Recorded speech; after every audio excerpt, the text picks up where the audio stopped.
ইউপিতে 19% মধ্যে 10% বা তার বেশি চাকরি, প্রায় 9.5%। সেখান থেকে 5% থেকে 9% মানুষ সরকারি চাকরি করে। বিজেপি সরকার পশ্চিমবঙ্গে যেদিন এসেছে তার পরের দিন থেকে আমার কানের মধ্যে বিভিন্ন মানুষ একটা কথা বলছে, সেটা হচ্ছে যে যেহেতু পশ্চিমবঙ্গে বিজেপি সরকার এসেছে সুতরাং আর মুসলিমদের কোনো চাকরি হবে না।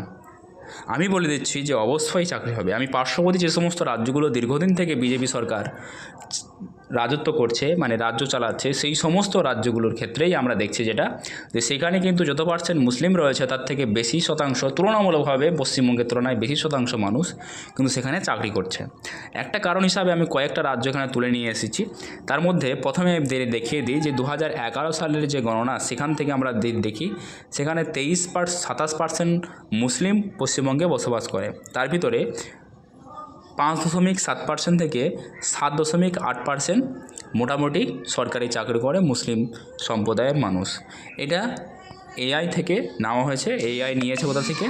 The Hindu paper, news paper থেকে বা বিভিন্ন সোর্স থেকে, আনন্দবাজার পত্রিকা থেকেও নেওয়া হয়েছে। এখানে বিভিন্ন পত্রিকার মাধ্যমে কিন্তু এখানে দেখানো হয়েছে যে আগে কীরকম ধরনের মানুষ চাকরি করত। তাহলে আমরা দেখতে পাচ্ছি যে এখানটায় কিন্তু তার আগে অর্থাৎ তৃণমূল কংগ্রেস আসার আগে মানুষ যে সরকার আমলে ছিল সেটা হচ্ছে সিপিএম, ঠিক আছে, সিপিএমের আমলে কিন্তু ছিল। এখন বর্তমান তারপরে আসে তৃণমূল সরকার। তৃণমূল সরকার আমলে কীরকম চাকরি হয়েছে মোটামুটি জানি, 10 বছরে সেরকমভাবে কোনো রিক্রুট হয়নি। তারপরে একটা চাকরি হয়তো হয়েছে, সেখানে কত পার্সেন্ট মুসলিম হয়েছে সেটা ডাটা কিন্তু এখনও পর্যন্ত গুগলের কাছে সেইভাবে নেই। 2011 সালের যে গণনা সেখান থেকেই মোটামুটি আমি জানাচ্ছি যে কীরকম পরিবর্তন হয়েছে পশ্চিমবঙ্গ সহ বিভিন্ন রাজ্যগুলোর ক্ষেত্রে। যেমন আমরা পশ্চিমবঙ্গের ক্ষেত্রে দেখলাম একইভাবে বিজেপি সরকারের যে প্রধান, যেখান থেকে বিজেপি সরকার বলা যেতে পারে যে এখানে সব থেকে বেশি অংশ এখানে সাধারণত অত্যাচার হয়েছে বলে মনে করে, সেটা হচ্ছে কোথায়? সেটা হচ্ছে গুজরাট। কেন বললাম গুজরাট? কারণ 2002 সালে একটা বিরাট দুর্ঘটনা মুসলিমদের মধ্যে ঘটানো হয়েছিল। তারপর থেকে দেখুন এখানে টোটালি যে লোক সংখ্যা, মুসলিম যে লোক সংখ্যা সেটা হচ্ছে 9.67% মানুষ এখানে কিন্তু মুসলিম লোক বসবাস করে। এর ভিতরে সরকারি চাকরি কত পার্সেন্ট করে? 5 থেকে 9%। তার মানে আমি যদি অ্যাভারেজ ধরে নিই তাহলে 7% মানুষ কিন্তু চাকরি করে। 9.5%-এর মধ্যে 7% বা 7.5% মানুষ কিন্তু এখানে সরকারি চাকরি করে। কোথায়? গুজরাটে, যেখানে সব থেকে বেশি অত্যাচার হয়েছিল 2002 সালে, ঠিক আছে।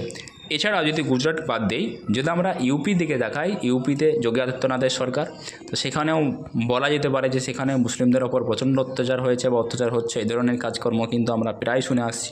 বুলডোজার চলে সেই হাজার রকম ঘটনা কিন্তু চলে আসছে। সেখানে যদি আমরা দেখতে চাই উত্তরপ্রদেশে যে মুসলিম জনসংখ্যার যে পরিমাণ সেটা হচ্ছে 19%। আর এই 19%-এর মধ্যে কত পার্সেন্ট মুসলিম সরকারি চাকরিতে অংশগ্রহণ করে? সেটা হচ্ছে প্রায় 10% মানুষ বা তার থেকে বেশি মানুষ কিন্তু সরকারি চাকরি করে। তার মানে বলা যেতে পারে যে 50%-এর বেশি, ঠিক আছে, 50%-এর বেশি কিন্তু মানুষ এখানে কি করে? চাকরি করে। তার মানে দুজনের মধ্যে একজন সরকারি চাকরি করে। কোথায়? ইউপি, যেখানে বিজেপি সরকার দীর্ঘদিন ধরে আছে, ঠিক আছে। এবং এখানে বলা যায় কিনা সব থেকে বেশি পরিমাণে অত্যাচার হয়েছে, 22,000 রকম কিন্তু ঘটনা ঘটে, ঠিক আছে। তো এখানেও যদি কিন্তু আমরা দেখতে পাচ্ছি যে 10%-এর বেশি সংখ্যক মানুষ কিন্তু এখানে মুসলিমদের মানুষ কাজ করে, ঠিক আছে, সরকারি চাকরি করে। আচ্ছা, এবার যদি বিহারের জনসংখ্যা, যেখানে সব থেকে বেশি বিহারের জনসংখ্যা যদি দেখতে চাই তাহলে সেটাও কিন্তু আমরা দেখতে পাচ্ছি যে বিহারের যে বিহারের যে জনসংখ্যা তার মধ্যে মাত্র 17% মানুষ এখানটায় 17% মানুষ এখানে কিন্তু বসবাস। তার মধ্যে 7% বা তার কাছাকাছি মানুষ কিন্তু বেশি সরকারি চাকরি করার অংশগ্রহণ করে বা সরকারি চাকরি করে, ঠিক আছে। কত? 17%-এর মধ্যে 7%। তার মানে বলা যায় এখানেও প্রায় 40% মানুষ কিন্তু 40% মানুষ তারা কিন্তু কর্মসংস্থান পায় বিভিন্ন সরকারি, যেখানটায় ব্যাপক পরিমাণে রয়েছে। আমি 2011 সালের জনগণনা অনুসারে যদি দেখতে চাই তাহলে সেখানে কিন্তু শিক্ষার হাত থেকে গোটা ভারতবর্ষের মধ্যে থেকে সব থেকে পিছিয়ে। বর্তমানে অনেক রিক্রুটমেন্ট হয়েছে, সুতরাং সেখানেও কিন্তু মুসলিমরা একটা ভালো অংশগ্রহণ করেছে বলে আমার ধারণা। তাহলে সেই জায়গায় যদি আমরা পশ্চিমবঙ্গের দিকে তাকালে আমরা যদি আসামের দিকেও দেখি, আসামের ডাটাটা সঠিকভাবে জানা যাচ্ছে না গুগলের মাধ্যমে, যে কারণে আসামের অংশটা আমি দেখাইনি।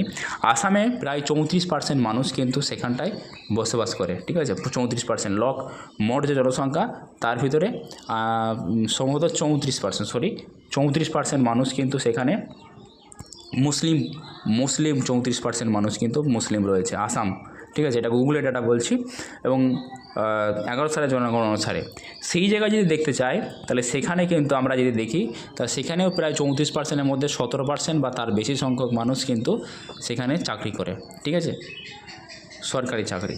কিন্তু সেই জায়গায় যদি আমরা পশ্চিমবঙ্গের দিকে তাকাই, পশ্চিমবঙ্গে গিয়ে 2011 সালে যে ডাটা দেখি তাহলে সেটা কত, 27% মানুষের ভিতরে মাত্র 5.7% থেকে 7.8%, মানে 3 ভাগের 1 ভাগও নয়, মানে 33%ও নয়, মোটামুটি 25% মানুষ কিন্তু সরকারি চাকরি অংশগ্রহণ করতে পারে, বিশেষ করে পশ্চিমবঙ্গে। তাহলে আমরা বলতে পারি যে আসলে মুখে বললেই হয়ে গেল যে বিজেপি সরকার এলে মুসলিমদের কোনো চাকরি হবে না বা মুসলিমদের কিছু হবে না, এই সেই হাজার রকম।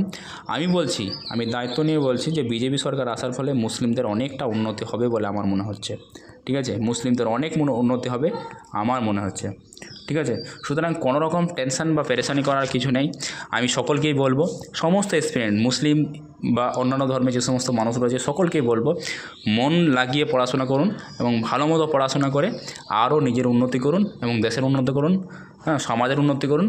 এবং সরকারি আইন যে সমস্ত নিষেধাজ্ঞা বা যে সমস্ত আইনগুলো চলছে, আইনি শাসন যেটা চলছে, সেই শাসন কিন্তু আপনারা মেনে চলুন। আমি মনে করি যে এই সরকারের আমলে বেশ কিছু সংখ্যক রিক্রুটমেন্ট হবে এবং সেই রিক্রুটমেন্ট আমরা যেন 100% সাকসেস পাই, সেই দিকেই কিন্তু আমাদের নজর রাখতে হবে।